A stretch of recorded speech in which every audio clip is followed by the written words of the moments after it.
Highlight ఏమంటే Iran వాళ్ళు నన్ను అధ్యక్షుడిగా ఉండమన్నారు, నేనే ఒప్పుకోలేదు అని చెప్తున్నాడు ఆయన. అంటే మరీ ఒక మోస్తరుగా కూడా కనిపించట్లేదా అని బ్రహ్మానందం అడిగినట్టుగా ఆయనకు ప్రపంచ ప్రజలు వాళ్ళ ఆలోచన శక్తి ఒక మోస్తరుగా కూడా కనపట్లేదా?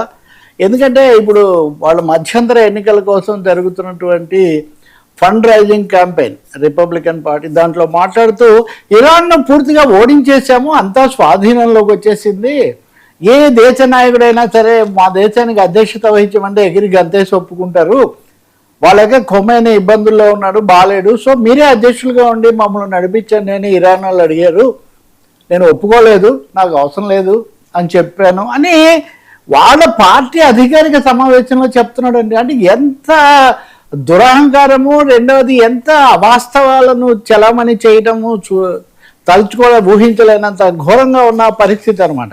ఓ 15 షరతులు అన్నాడు ఇరాన్కు. ఏమంట, అణ్వాయుధాలు ఎత్తేయాలి, యురేనియం ఉన్నదంతా మాకు ఇచ్చేయాలి, చుట్టుపక్కల దేశాలు జోలికి పోమని చెప్పాలి, అందరికీ సహాయం ఆపేయాలి, ఇట్లా ఒక 15 షరతులు మేము పెట్టాము, వీటి ప్రకారం అయితేనే తప్ప లేకపోతే నేను ఒప్పుకోను అని ట్రంప్ గారు, అమెరికా అధ్యక్షుడు, ఇరాన్ అధ్యక్షుడు, అసలు మనం సినిమాలో చూస్తాం కదా, అమరీష్ పురి ఇలాంటి వాళ్ళు చేస్తుంటారు, ప్రపంచానికి నేను అధ్యక్షుడిని అనేదో ఆ హిందీ తెలుగులో అమరీష్ పురి మాట అట్లా తయారైంది చివరికి ఈయన పరిస్థితి.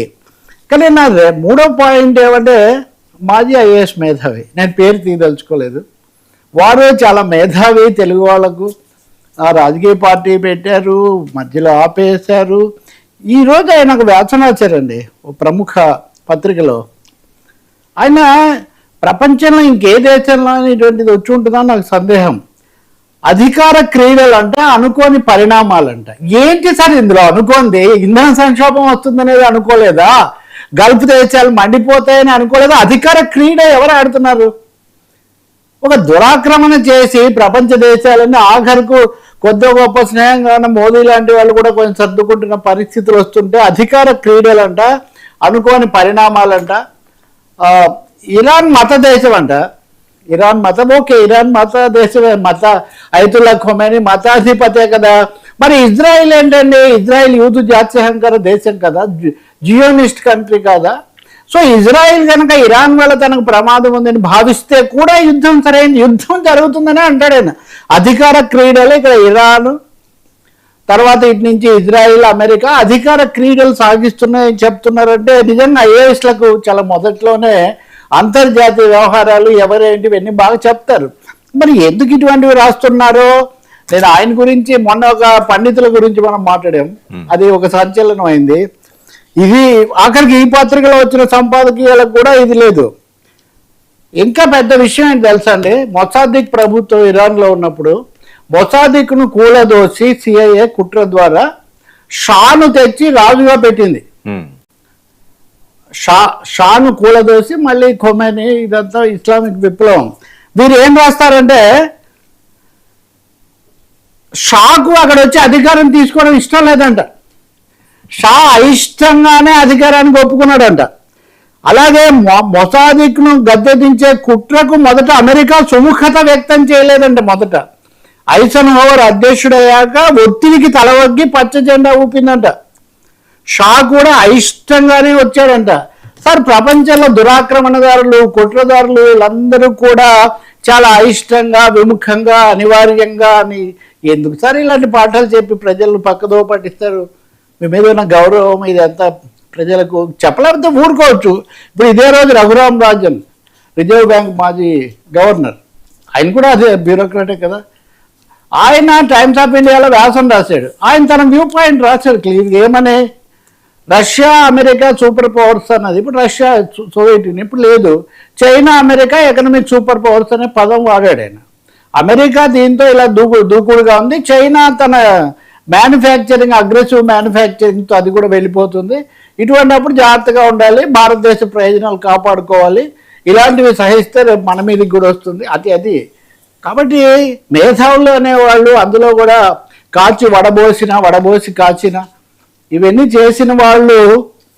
షా పాపం ఇప్పుడు కూడా చిన్న షా ఉన్నాడు, ఒకడు రెడీగా ఉన్నాడు, నేను ఇరాన్ పిలిస్తే వచ్చి సేవ, వాడు కూడా విముఖంగానే ఉన్నానని మరి వీరికి ఏమని చెప్పారో మనకు తెలియదు. కానీ చాలా దారుణం అండి. ఇప్పుడు ఘోరమైన దురాక్రమణ జరుగుతుంది, ఈ దురాక్రమణ దాడి తప్పు అని అందరు చెప్తుంటే ఇదేదో అధికార క్రీడ అని. సరే వదిలేయండి. మత ఛాందసం అంటారా, ఓకే. మత ఛాందసం గాజా పేర్లేదు సార్. ఇంత సర్వజ్ఞులైన వాళ్ళు గాజా మీద జరుగుతున్న దాడి గురించి ఒక్క ముక్క కూడా తీవ్రంగా ఖండించకుండా ఎలా రాయగలుగుతారో, ఒకరిదే మత అని ఎలా అంటారో నిజంగా నాకైతే చాలా షాకింగ్. ఇంకా ఇప్పుడు నేను హిందూ ఎందుకంటే మేధావుల పత్రిక పేరు హిందూ ఈరోజు ఎడిటోరియల్ రాసింది.